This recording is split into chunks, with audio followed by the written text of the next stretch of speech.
പ്രബോധന രംഗത്ത് പുത്തനുണർവുമായി ലൗദി ഖുർആൻ masters club അവതരിപ്പിക്കുന്നു രാത്രി സന്ദേശം.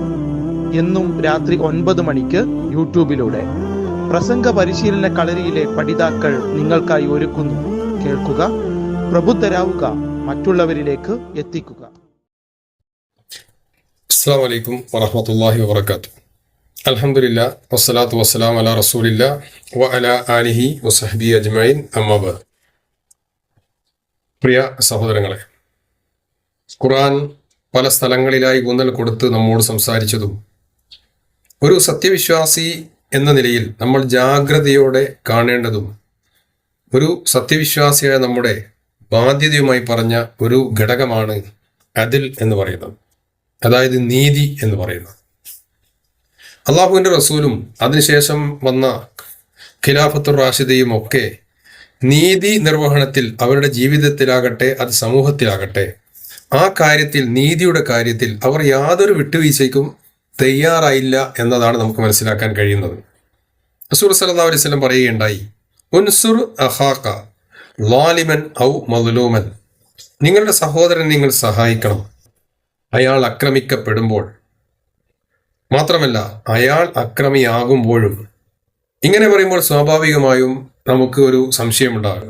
നമ്മുടെ സഹോദരൻ ആക്രമിക്കപ്പെടുമ്പോൾ നമുക്ക് സഹായിക്കാൻ കഴിയും, പക്ഷെ അയാൾ അക്രമിയാകുമ്പോൾ ഞങ്ങൾ എങ്ങനെയാണ് അയാളെ സഹായിക്കേണ്ടത് എന്ന് സഹാബാക്കൾ അള്ളാഹുവിൻ്റെ റസൂലിനോട് ചോദിക്കുന്നുണ്ട്. അതിന് റസൂൽ സല്ലല്ലാഹു അലൈഹി വസല്ലം പറഞ്ഞ മറുപടി, അദ്ദേഹത്തെ ആ അക്രമത്തിൽ നിന്നും നല്ല കാര്യങ്ങളൊക്കെ പറഞ്ഞ് നിങ്ങൾ ഇങ്ങോട്ട് പിന്തിരിപ്പിക്കുക എന്നുള്ളതാണ്, അതിൽ നിന്ന് മാറ്റി കൊണ്ടുവരിക എന്നുള്ളതാണ് നിങ്ങൾ അയാൾക്ക് ചെയ്യുന്ന ഏറ്റവും വലിയ സഹായം എന്ന് പറയുന്നത്. ഖുർആനിൽ അല്ലാഹു സുബ്ഹാനഹു വ തആല പറയുന്നുണ്ട്, വലാ യജ്രിമന്നകും ശനആനു ഖൗമിൻ അല്ലാ തഅദിലു അഅദിലു ഹുവ അഖ്റബു ലിത്തഖ്വ.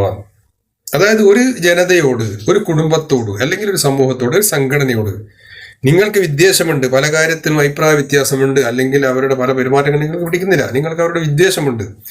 ഈ ഒരു കാരണം വെച്ചുകൊണ്ട് അവർക്ക് ലഭിക്കേണ്ട ആനുകൂല്യം അല്ലെ അവർക്ക് ലഭിക്കേണ്ട നീതി തടയാൻ പാടില്ല. അതിനെതിരെ നീതി ലഭിക്കുന്നതിൽ നിന്ന് നിങ്ങൾ ഒരിക്കലും ഒരു തടസ്സമായി നിൽക്കാൻ പാടില്ല എന്നുള്ളതാണ്.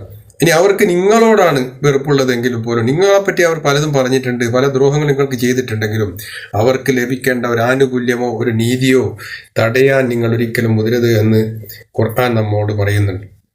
മറ്റൊരു സ്ഥലത്ത് പറയുന്നുണ്ട്, വലൗ അല അൻഫുസിഹിം. നിങ്ങളൊരു നീതി നടപ്പാക്കുമ്പോൾ അത് ചിലപ്പോൾ നിങ്ങളെ സ്വന്തത്തിനെതിരായിരിക്കും, നിങ്ങളുടെ ഉപ്പാക്കെതിരായിരിക്കും.